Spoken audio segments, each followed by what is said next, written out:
money too, so we put it together and let you pick what to do, and then we do it. Yeah, you know I'm getting money. Cause we can do it. Nigga, you know I'm getting money. I got friends with money, and I got money too, so we put it together and let you pick what to do, and then we do that. What's up, everybody? This is my UFC Fight Night preview featuring Bones Jones versus Vera. Usually don't come on here to do fight nights, but I had to for this one. I think it's a great card. You know, I feel like this could even be a pay-per-view. I'm really looking forward to this fight night. I think it's going to be fantastic. Some news though, Duane Ludwig versus Spencer Fisher. Spencer Fisher dropped out, so a new guy, Darren Elkins, is stepping in. Don't know a whole lot about him, but let me preview that fight. You know, like I said, I don't know a lot about Elkins. I know that he's 9-1, which is, you know, promising, I guess, but we'll see how he, you know, does in the UFC.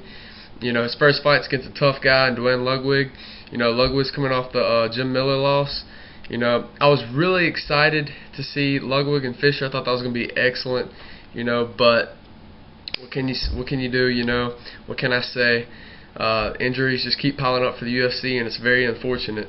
But anyways, that's not happening. So we'll see how this fight turns out. I don't know. Maybe it'll be good. Maybe this Elkins kid, you know, will be a tough guy. I don't know. I know he has 3 TKOs. So we'll see. We'll see how he manages against Bang. But I got Bang in this fight. I got Ludwig by 2nd round TKO, and I look for him to get the victory there. But up next, you got Alicia Sakara versus James Irvin. Very excited about this fight. You know, both these guys have KO power, as we've seen in the past. Irvin's, you know, making his return to the Octagon. I'm a big Irvin fan. I've always liked Irvin. You know, he's making his return since the Anderson Silva KO, which was pretty sick. You know, Sakara's coming off the decision win over Talis Laetez. So we'll see what happens here. I'm really excited. I think one of these guys, you know, I look for a knockout in this fight. I look for James Irvin to knock out Sakara, 1st round KO. You know, I could be wrong because James Irvin, you know, he could experience a little ring rust.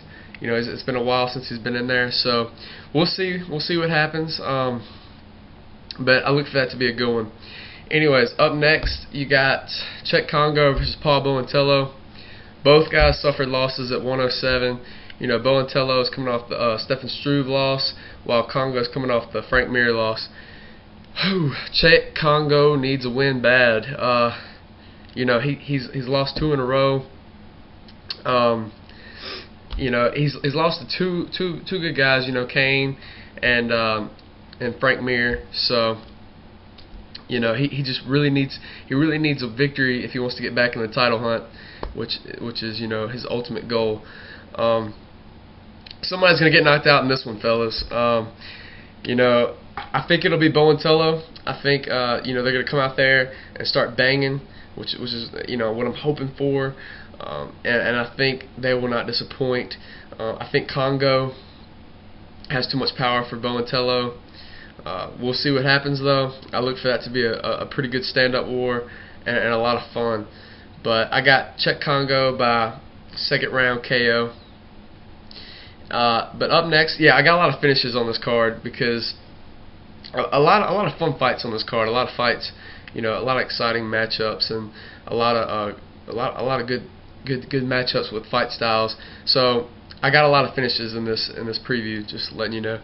Anyways, up next, Junior Dos Santos versus Gabriel Gonzaga. I'm a huge Dos Santos fan.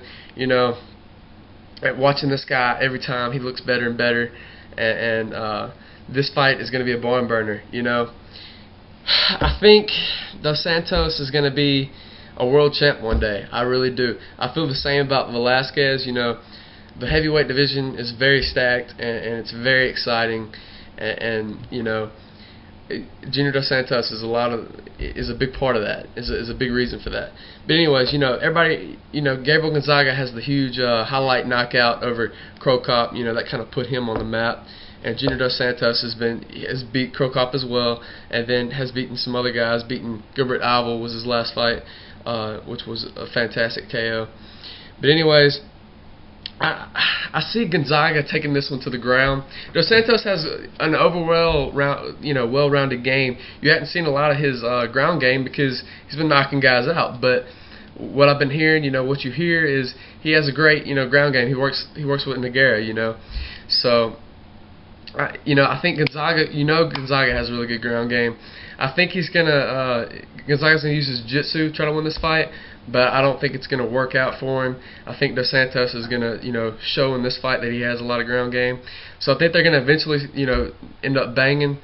And Gonzaga has good stand-up, but I just don't think anybody can really win a stand-up war with Dos Santos. From what I've seen, I think Dos Santos knocks him out. I'm going to say Dos Santos second round KO. That's what I'm going with. I think, hopefully, I want to see, more from Dos Santos. I want to see what his ground game's like because, you've been hearing about it. But hopefully Gonzaga can get it to the ground and we can see what Dos Santos is made of, But we'll see. It's going to be a good one, though, regardless. And I think, this fight card is sick. But up next is the main event. Brandon Vera versus Bones Jones. Bones Jones is one of my favorite fighters. I love this guy.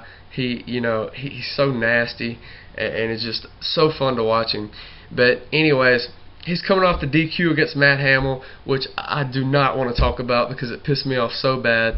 I hate Steve Mazzagatti. And by the way, I saw, a couple fights ago, I can't remember, Mac Danzig was fighting somebody, and he did a 12-6 elbow, and nothing was done about it. It's like, well, come on, man. I don't know. It just pisses me off. Anyways, Vera's coming off a controversial fight as well with Randy Couture. A lot of people thought, Vera had more damage in that fight and might have won that fight. That one can go either way, though. But anyways, both guys need a win, Both guys are the future. This is going to be fun. I think I'm going to go with my boy Bones Jones, though. I think he's going to win it by nastiness. Nah, but I think he'll get a decision win over a tough Brandon Vera, and I think he'll elevate himself as one of the elite in the light heavyweight division. So I'm really pumped about this fight night. It's going to be awesome. Like I said, I usually don't preview and review fight nights, but I am this one because I love the card. I think it's going to be a lot of great fights. I'm super excited about it. It's on Versus, by the way, so check that out as well. I'm not doing a WEC 47 preview and review. I just don't think I'll have the time for it. But check out WEC 47. It's going to be great. 2 fight of the year contenders. 2 fight of the year contenders in my book. Miguel Torres versus Joseph Benavidez, and the main event, Dominic Cruz versus Brian Bowles. Those are going to be 2 fantastic fights, and you don't want to miss out on that. But that's coming up March 6th, I believe. That'll be on Versus as well. But anyways, check out those fights. You got some good fights coming, and then you got the big one, UFC 111. I'll definitely preview and review that one. Can't wait for that. I'm looking forward to that one. It's super bad. It's got an excellent card. But anyways, tell me what you thought about my preview, and thanks for watching, guys. Later.